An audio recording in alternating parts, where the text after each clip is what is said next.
Hello friends, हम वैदिक संस्कृति से संबंधित क्वेश्चनों पे चर्चा कर रहे हैं। और आज का पहला क्वेश्चन है, सर्वप्रथम चारों वर्णों के कर्तव्यों का उल्लेख किया गया है। कर्तव्यों का उल्लेख, इससे पहले हम चर्चा कर चुके हैं कि सर्वप्रथम वर्ण व्यवस्था की जो जानकारी है ऋग्वेद के 10वें मंडल के पुरुष सूक्त से प्राप्त होती है। और अब हम बात करते हैं उत्तर वैदिक कालीन सामाजिक जीवन की। तो सर्वप्रथम चारों वर्णों के जो कर्तव्य हैं उनका वर्णन हमें कहाँ प्राप्त होता है। अगर हम उत्तर वैदिक कालीन समाज की बात करें, क्योंकि सामाजिक जीवन की बात करेंगे, उत्तर वैदिक कालीन समाज की बात करें तो इस समय भी संयुक्त परिवार प्रथा विद्यमान है।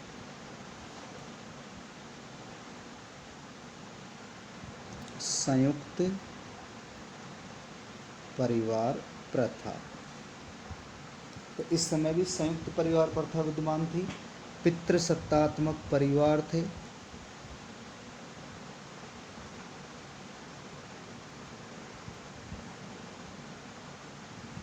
परिवार कैसे हैं? पितृसत्तात्मक, और पिता का अपनी संतान पर पूर्ण नियंत्रण होता था।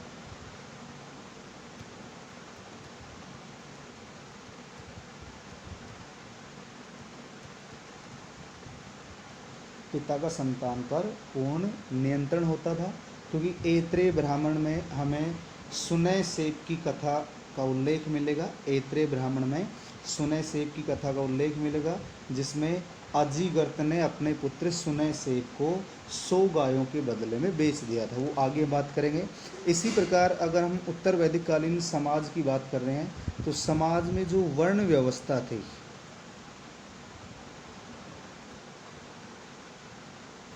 समाज की जो वर्ण व्यवस्था थी उसमें कठोरता आ चुकी है। कठोरता आ चुकी है, यानी अब जो वर्ण व्यवस्था थी उसका आधार कर्म के स्थान पर क्या हो गया है? जन्म हो गया। और व्यवसाय भी आनुवांशिक हो चुके हैं। व्यवसाय आनुवांशिक हो गए।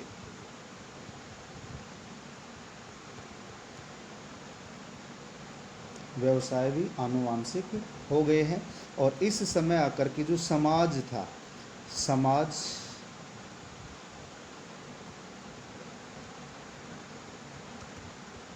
स्पष्टतः 4 वर्णों में विभक्त हो गया।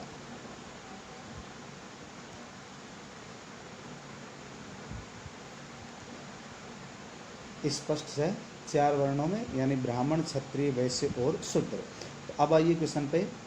सर्वप्रथम चारों वर्णों के कर्तव्यों का उल्लेख कहाँ मिलता है? सबसे पहले कर्तव्यों का उल्लेख शतपथ ब्राह्मण में, ऐत्रेय ब्राह्मण में, छांदोग्य उपनिषद में और सामवेद में।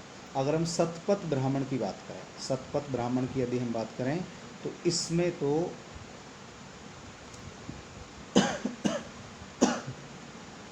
तो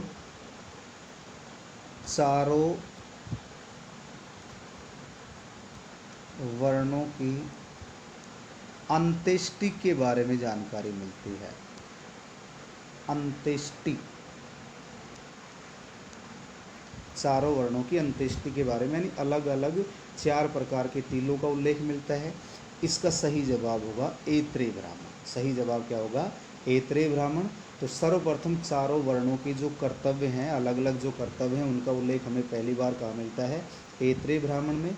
अगर हम छांदोग्य उपनिषद की बात करें, छांदोग्य उपनिषद की बात करें तो छांदोग्य उपनिषद में हमें सर्वप्रथम 3 आश्रमों की जानकारी मिलती है।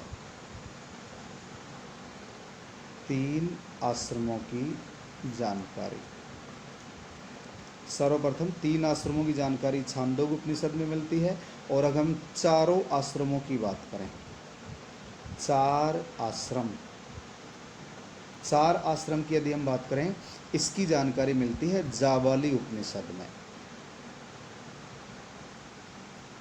इसकी जानकारी हमें कहाँ मिलेगी? जाबाली उपनिषद में। तो इसका सही जवाब होगा ऐत्रेय ब्राह्मण। यानी सर्वप्रथम चारों वर्णों के कर्तव्यों का जो उल्लेख है हमें कहाँ मिलता है? ऐत्रेय ब्राह्मण में मिलता है।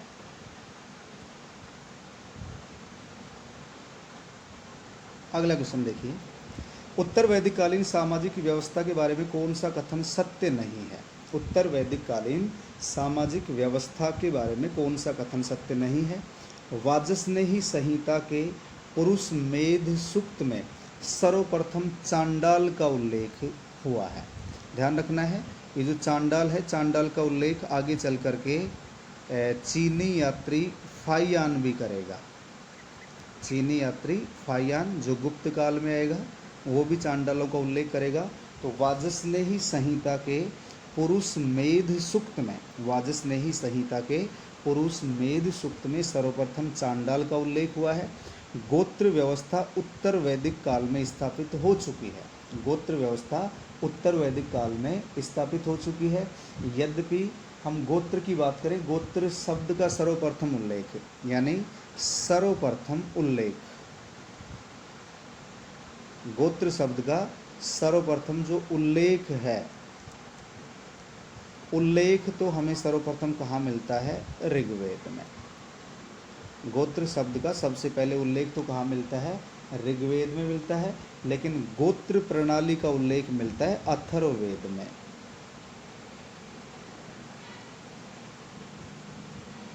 गोत्र प्रणाली का उल्लेख कहाँ मिलता है हमें? अथर्ववेद में।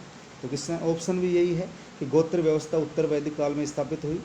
शूद्र वर्ण को उपनयन संस्कार का अधिकारी नहीं माना गया, ये बात भी सही है। शूद्र जो वर्ण था उसे उपनयन संस्कार का अधिकारी नहीं माना गया, अर्थात शूद्र को द्विज से बाहर रखा गया। किससे बाहर रखा गया? द्विज से। द्विज का अर्थ होता है ब्राह्मण, क्षत्रिय और वैश्य। इन तीनों को ही उपनयन संस्कार का अधिकार था। उपनयन संस्कार का ये क्या होता है इसके बारे में हम आगे चर्चा करेंगे। उपनयन संस्कार का अधिकार था, तो ये बात भी सही है। ऐत्रेय ब्राह्मण में चारों वर्णों की अंत्येष्टि से संबंधित अलग अलग टीलों का उल्लेख मिलता है। ऐत्रेय ब्राह्मण में चारों वर्णों की अंत्येष्टि से संबंधित अलग अलग टीलों का उल्लेख मिलता है। अभी हम चर्चा कर चुके हैं, इस ऐत्रेय ब्राह्मण में तो चारों वर्णों के अलग अलग कर्तव्यों का उल्लेख है, अलग अलग कर्तव्यों का उल्लेख है।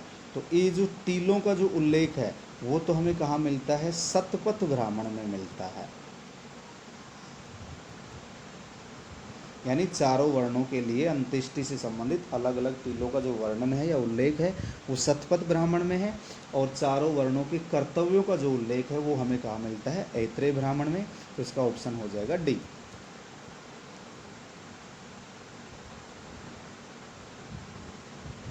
इसके बाद है वैश्य का लक्षण दूसरों को बलि देने वाला या अनस्य बलिकर्त बताया गया है। वैश्य का जो लक्षण है वो लक्षण क्या बताया गया? दूसरों को बलि देने वाला। यानी ब्राह्मण और जो क्षत्रिय थे, ब्राह्मण और क्षत्रिय, उन्हें कर देने का या बलि देने का जो कार्य है उसका मुख्य रूप से ये कार्य किसके द्वारा किया जाता था? वैश्य के द्वारा किया जाता था। यानी ब्राह्मण और क्षत्रिय दोनों वैश्यों से वसूले जाने वाले राजस्व पर ही जीवन व्यतीत करते थे। अब बात आ रही कि इसको अनस्य बलिकर्त कहाँ कहा गया है? सामवेद में, शतपथ ब्राह्मण में, ऐत्रेय ब्राह्मण में कोई नहीं, तो इसका सही जवाब होगा शतपथ ब्राह्मण। तो शतपथ ब्राह्मण में वैश्य को दूसरों को बलि देने वाला, दूसरों को बलि देने वाला। इसी प्रकार शतपथ ब्राह्मण में ही इसे क्या कहा गया है? अन्य श्राद्ध, अन्य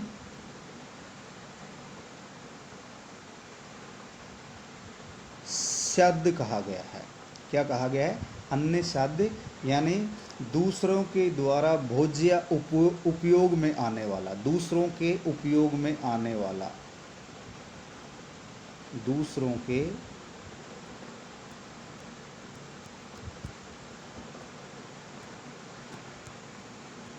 उपयोग में आने वाला। इसका सही जवाब हो जाएगा शतपथ ब्राह्मण। इसके बाद देखिए अगला क्वेश्चन है, डैश डैश डैश में एक स्थान पर क्षत्रियों को ब्राह्मणों से श्रेष्ठ बताया गया है। क्षत्रियों को किससे श्रेष्ठ बताया गया है? ब्राह्मणों से।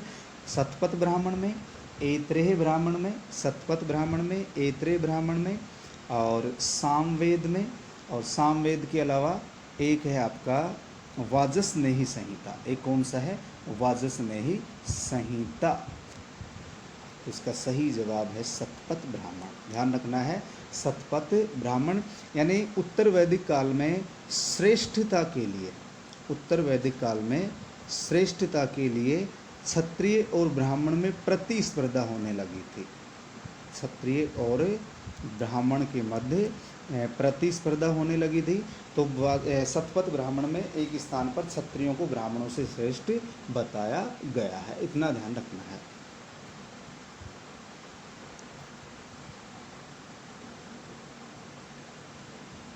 अगला क्वेश्चन है, बृहदारण्यक उपनिषद के अतिरिक्त उल्लेख मिलता है कि ब्रह्मलोक में सभी समान माने जाते हैं, अतः चांडाल को भी यज्ञ का अवशेष पाने का अधिकारी माना गया है। यानी बृहदारण्यक उपनिषद में तो इसका उल्लेख मिलता ही मिलता है कि ब्रह्मलोक में सभी समान माने जाते हैं, अतः चांडाल को भी यज्ञ का अवशेष पाने का अधिकारी माना गया है। इससे पहले हम चर्चा कर चुके हैं। चांडाल शब्द का सबसे पहले जो उल्लेख है वो कहाँ मिलता है? वाजसनेयी संहिता के पुरुष मेध सूक्त में। वाजसनेयी संहिता के पुरुष मेध सूक्त में। तो बृहदारण्यक उपनिषद के अलावा ये जो जानकारी है वो कहाँ मिलती है हमें? छांदोग्य उपनिषद में मिलती है। ये जानकारी हमें कहाँ मिलती है? छांदोग्य उपनिषद में मिलती है। इतना ध्यान रखना है। इसके बाद अगला क्वेश्चन है, उत्तर वैदिक कालीन स्त्रियों की स्थिति से संबंधित कौन सा कथन सत्य नहीं है? फिर सत्य नहीं है पूछा गया। अब बात आ रही है स्त्रियों की। स्त्रियों से संबंधित कौन सा कथन सत्य नहीं है? एक तो हमें सामान्य ध्यान रखना है, उत्तर वैदिक काल में सामाजिक नियमों में कठोरता आ जाने से स्त्री का महत्व कम हो गया। स्त्री का महत्व व प्रभाव में क्या आ गई? कमी आ चुकी है। यानी स्त्री को पैतृक संपत्ति के अधिकार से वंचित कर दिया गया।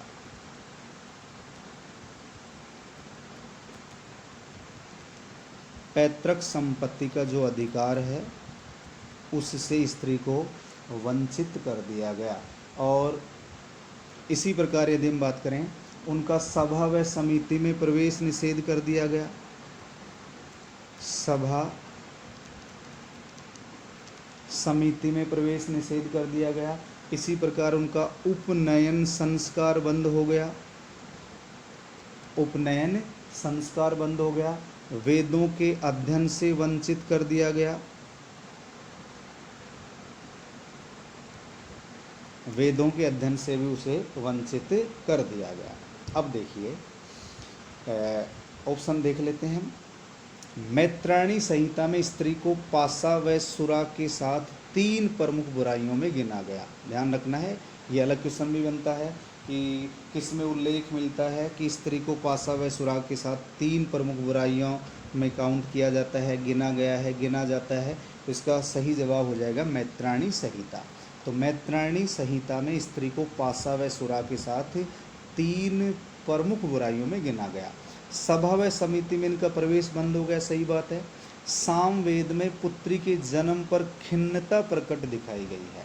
सामवेद में पुत्री के जन्म पर खिन्नता प्रकट दिखाई गई है। तो ये सामवेद नहीं होगा, इसका उत्तर होगा अथर्ववेद। अथर्ववेद में पुत्री के जन्म पर खिन्नता प्रकट की गई है। और ऐत्रेय ब्राह्मण में पुत्री को समस्त दुखों का स्रोत माना गया है। ऐत्रेय ब्राह्मण में पुत्री को समस्त दुखों का स्रोत माना गया है। तो देखिए यहाँ से 3 क्वेश्चन और क्लियर हो रहे हैं। मैत्रायणी संहिता में स्त्री को पासा व सुरा के साथ 3 प्रमुख, सुरा यानी शराब, 3 प्रमुख बुराइयों में गिना गया है। सभा व समिति में इनका प्रवेश बंद हो गया है। सामवेद में पुत्री के जन्म पर खिन्नता प्रकट की गई, तो सामवेद नहीं आएगा, इसका सही जवाब होगा अथर्ववेद। और ऐत्रेय ब्राह्मण में पुत्री को समस्त दुखों का स्रोत माना गया है। ऐत्रेय ब्राह्मण में पुत्री को समस्त दुखों का स्रोत माना गया है। अभी हम इसके बारे में चर्चा कर चुके हैं, यानी स्त्रियों की स्थिति में इस समय गिरावट देखने को मिलती है।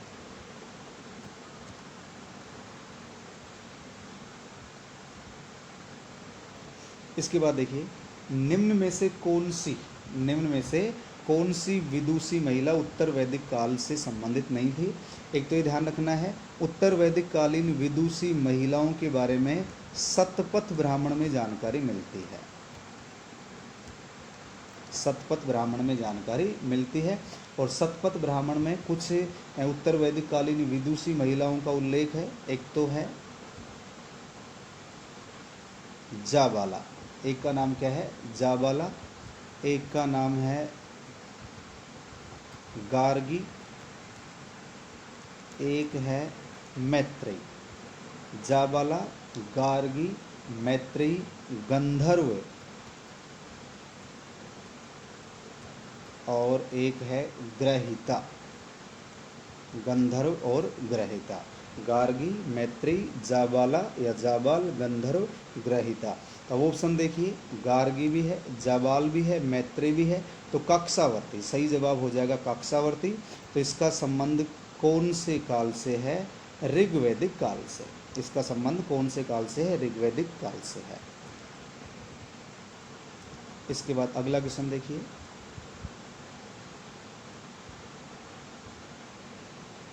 राजा जनक के दरबार में, राजा जनक के दरबार में याज्ञवल्क्य को चुनौती देने वाली विदुषी महिला कौन थी। राजा जनक के दरबार में याज्ञवल्क्य को चुनौती देने वाली विदुषी महिला कौन थी। तो ऑप्शन देखिए, गार्गी, मैत्रेयी, सिक्ता और अपाला। तो इसका सही जवाब हो जाएगा गार्गी। यानी एक उपनिषद है, उपनिषद का नाम है बृहदारण्यक उपनिषद। बृहदारण्यक उपनिषद। इस उपनिषद में याज्ञवल्क्य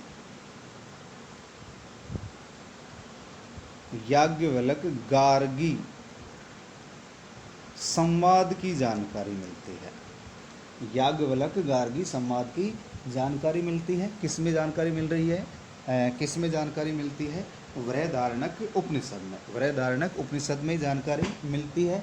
और इसमें ये जो संवाद है राजा जनक के दरबार में होता है। ये क्वेश्चन भी नया क्वेश्चन है, इसमें ध्यान रखना है। तो गार्गी याज्ञवल्क्य का जो संवाद है वो राजा जनक के दरबार में होता है, और इसकी जानकारी हमें कहाँ से मिलती है, बृहदारण्यक उपनिषद से। अब ये जो संवाद चल रहा होता है, इस संवाद में गार्गी के प्रश्नों का उत्तर दे देते हैं। गार्गी बार बार प्रश्न करती है, और इन प्रश्नों का उत्तर कौन देता है, याज्ञवल्क्य। याज्ञवल्क्य इन प्रश्नों का बार बार उत्तर दे रहा है, लेकिन गार्गी फिर बार बार प्रश्न करती है, तो याज्ञवल्क्य उसका उत्तर नहीं दे पाए। तो याज्ञवल्क्य ने क्रोधित होकर इससे कहा था, याज्ञवल्क्य ने क्रोधित होकर के इससे क्या कहा था, चुप हो जाओ वरना तेरा सर फोड़ दूंगा। चुप हो जाओ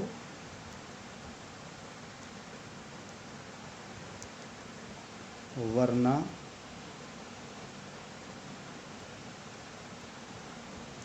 तेरा सर फोड़ दूंगा या सिर फोड़ दूंगा।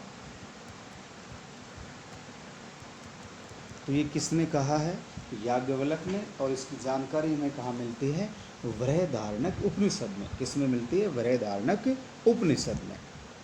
तो इसका सही जवाब हो जाएगा गार्गी। अगला क्वेश्चन है, स्त्रियों को शूद्र के समकक्ष माना गया। समकक्ष यानी समान। स्त्रियों को शूद्र के समकक्ष या समान किस में माना गया है, अथर्ववेद में, सामवेद में, यजुर्वेद में, भगवत गीता में। तो इसका सही जवाब आएगा भगवत गीता। इसका सही जवाब क्या है, भगवत गीता।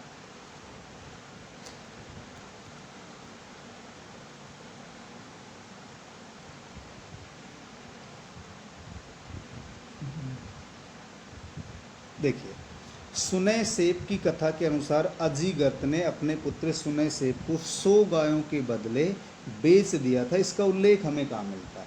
इसका उल्लेख हमें कहाँ मिलता है? ऐत्रेय ब्राह्मण में, शतपथ ब्राह्मण में, छांदोग्य उपनिषद में, अथर्ववेद में। तो इसकी चर्चा हम कर भी चुके हैं। इसकी जानकारी हमें कहाँ मिलती है? ऐत्रेय ब्राह्मण में मिलती है।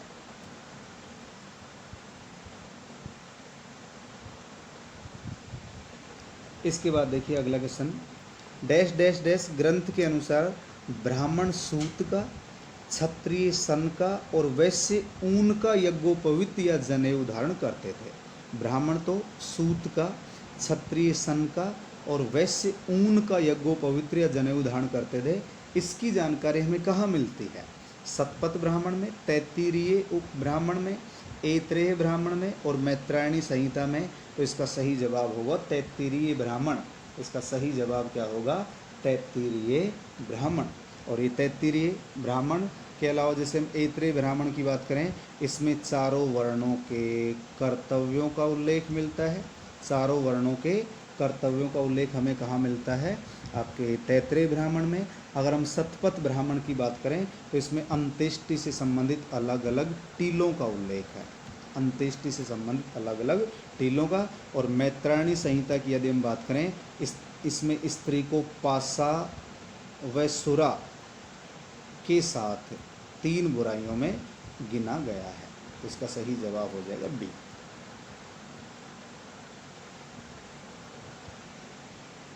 निम्न में से कौन सा कथन सत्य नहीं है? उत्तर वैदिक काल में बहुविवाह, विधवा विवाह तथा पुनर्विवाह प्रचलित है। बहुविवाह, विधवा विवाह तथा आपका पुनर्विवाह प्रचलित था। मैत्रायणी संहिता में मनु की 10 पत्नियों का उल्लेख है। तो ऑप्शन ए है, उत्तर वैदिक काल में बहुविवाह, एक से अधिक विवाह, विधवा विवाह, पुनर्विवाह का प्रचलन था मैत्रायणी संहिता में। तो एक क्वेश्चन ये बन गया है कि मनु की 10 पत्नियों का उल्लेख मिलता है, किसमें मिलता है? मैत्रायणी संहिता में। ऐत्रेय ब्राह्मण में हरिश्चंद्र की 200 पत्नियों का उल्लेख है। तो 200 पत्नियों का नहीं, 100 पत्नियों का उल्लेख है। याज्ञवल्क्य के मैत्री और कात्यायनी 2 पत्नियां थी। याज्ञवल्क्य के मैत्री और कात्यायनी 2 पत्नियां थी। और इनमें भी जो मैत्री थी, मैत्री की यदि हम बात करें, ये परम विदुषी थी। परम विदुषी, ध्यान रखना है। याज्ञवल्क्य की 2 पत्नियां हैं। अभी हमने बात की याज्ञवल्क्य गार्गी का जो संवाद है, अभी बात की हमने याज्ञवल्क्य गार्गी संवाद राजा जनक के दरबार में होता है। इसका उल्लेख बृहदारण्यक उपनिषद में मिलता है। तो याज्ञवल्क्य की 2 पत्नियां हैं, मैत्री और कात्यायनी, जिनमें से परम विदुषी कौन सी है? मैत्री। तो इसका सही जवाब होगा सी, क्योंकि ऐत्रेय ब्राह्मण में हरिश्चंद्र की 100 पत्नियों का उल्लेख है, 200 पत्नियों का उल्लेख नहीं है। मैत्रायणी संहिता में मनु की 10 पत्नियों का उल्लेख मिलता है। और उत्तर वैदिक काल में बहुविवाह, विधवा विवाह और पुनर्विवाह प्रचलित थे। इसी प्रकार यदि हम बात करें अथर्ववेद में,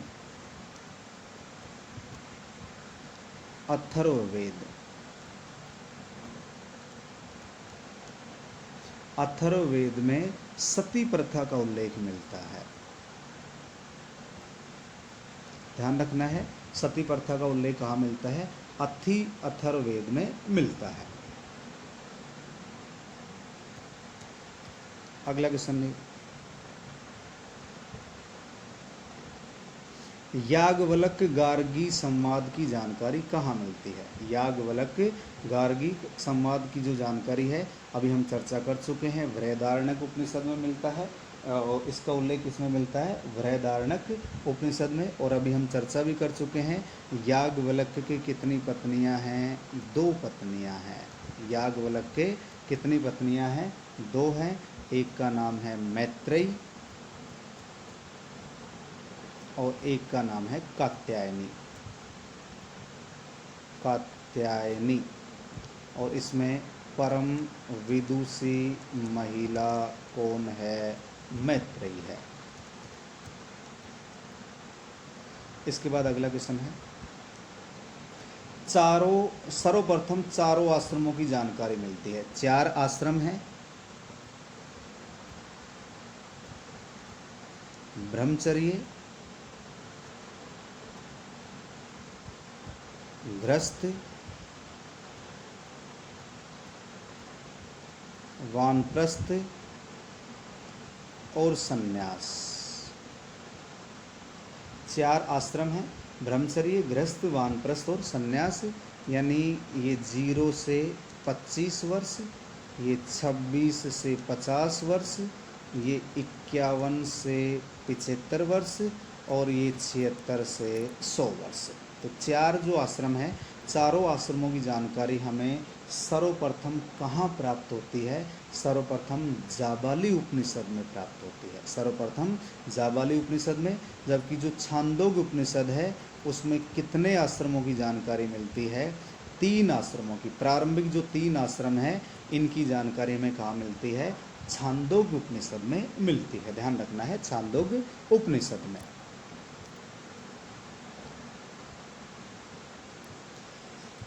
अगर हम उत्तर वैदिक कालीन सामाजिक जीवन की और बात करें, उत्तर वैदिक कालीन सामाजिक जीवन की यदि हम और बात करें, तो समाज में मुख्य रूप से यहाँ जो शूद्र वर्ण था, शूद्रों का जो सामाजिक बहिष्कार है वो इस काल में देखने को मिलता है। यानी सामाजिक बहिष्कार इनका शुरू हो जाता है। और अभी हमने बात की जो सती प्रथा की जानकारी है, सती प्रथा की जो जानकारी है वो हमें कहाँ मिलती है? अथर्ववेद में। और जो अग्नि में पति के साथ सती होती थी तो उस महिला के लिए सहगमन शब्द का प्रयोग किया जाता था। कौन से शब्द का प्रयोग किया जाता था? सहगमन शब्द का प्रयोग किया जाता था। तो आज की वीडियो में इतना ही। जय हिंद, जय भारत।